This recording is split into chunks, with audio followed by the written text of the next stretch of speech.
بعد حضرات گرامی،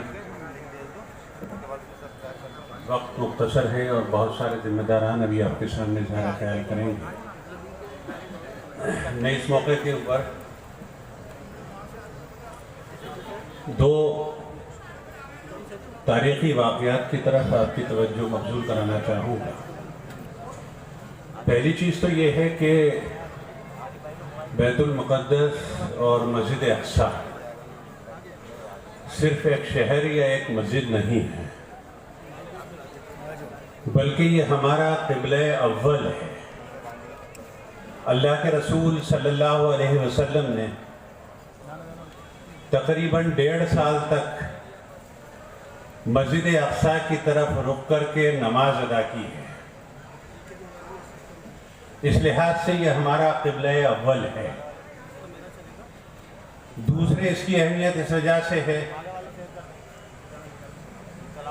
کہ اللہ کے رسول صلی اللہ علیہ وسلم معراج کی شب میں بیت اللہ سے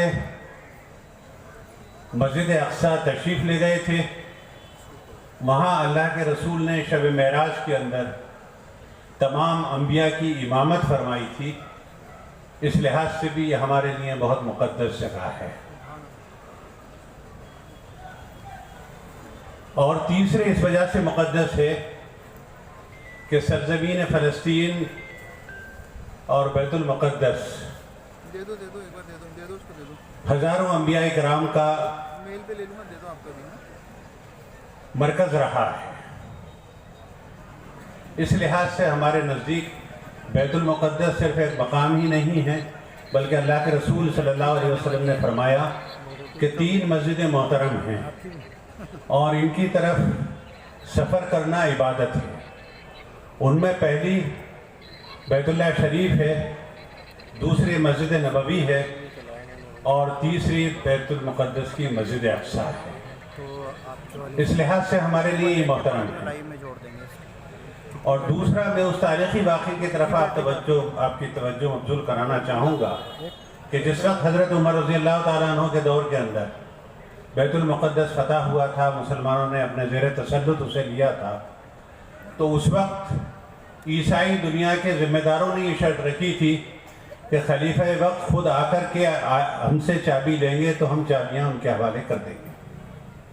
چنانچہ حضرت عمر رضی اللہ تعالیٰ عنہ تشریف لائے اور عیسائیوں نے چابی حوالے کرنے سے پہلے ایک شرط عائد کی تھی، اور وہ شرط یہ تھی کہ فلسطین کے اندر، بیت المقدس کے اندر کسی بھی یہودی کو رہنے کی اجازت نہیں دی جائے گی، اس لیے کہ ان کے عقیدے کے مطابق حضرت عیسیٰ علیہ السلام کو سولی پر چڑھانے والے یہودی تھے۔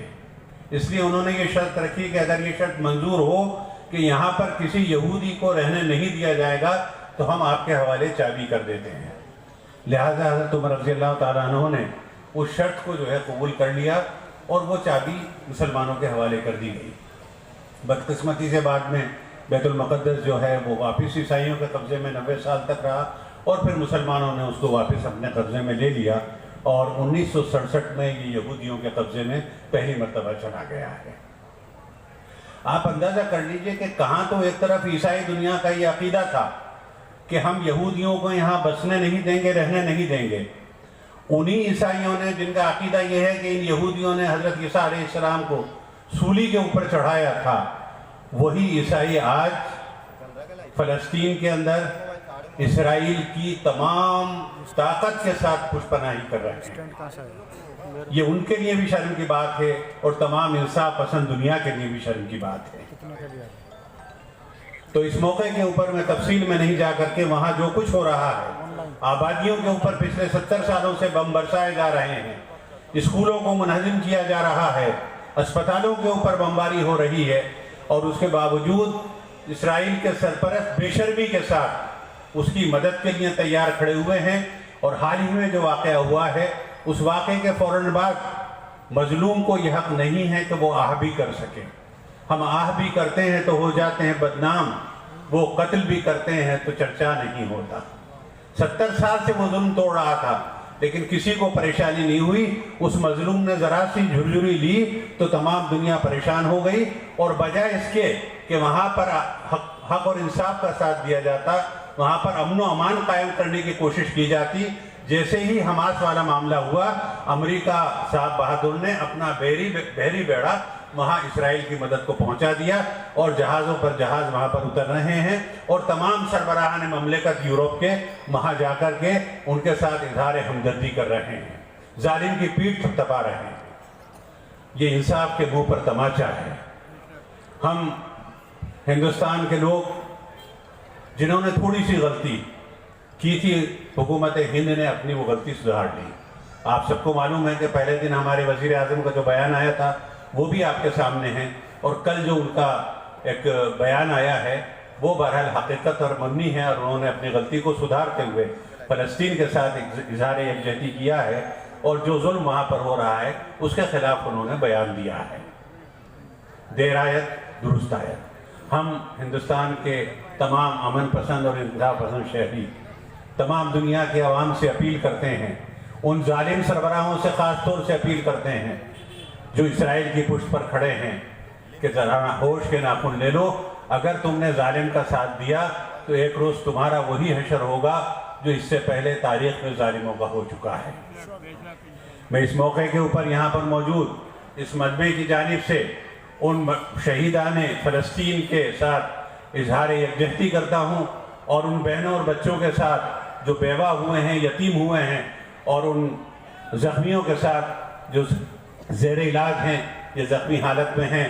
ہم کچھ نہیں کر سکتے، لیکن اتنا ضرور کر سکتے ہیں کہ جے پور کی سرزمین کے اوپر اتنی بڑی تعداد میں جمع ہو کر کے ان کے لیے دعا کر سکتے ہیں، ان کے ساتھ اظہار ہمدردی کر سکتے ہیں، اور ظالموں کو یہ میسج دے سکتے ہیں کہ اگر تم نے اپنے ہوش کے ناخن نہیں لیے تو ہندوستان کے تمام عوام پسند انصاف پسند حضرات سڑکوں کے پر آ کر کے اس سے بڑا مظاہرہ کریں گے، اور اگر اس کے بعد بھی آپ لوگوں نے کچھ نہیں کیا تو جمہوری انداز سے جو کچھ ہو سکے گا وہ مسلمانان ہند اور تمام انصاف پسند حضرات کرنے کی کوشش کریں گے.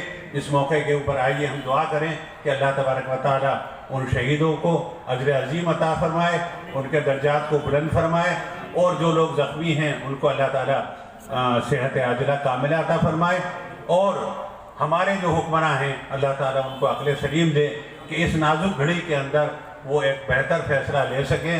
اللہ کا شکر ہے کہ کچھ نہ کچھ عقل آتی جا رہی ہے، لیکن ہم یہ امید کرتے ہیں کہ تمام امت مسلمہ کے ذمہ داران کوئی بہتر فیصلہ لیں گے، اور اس سے پہلے کہ معاملات اور آگے بڑھیں اسرائیل عقل کے ناخن لے گا، اور جتنی بھی زمین اس نے غصب کی ہے وہ فلسطین کے عوام کو واپس کر دے گا.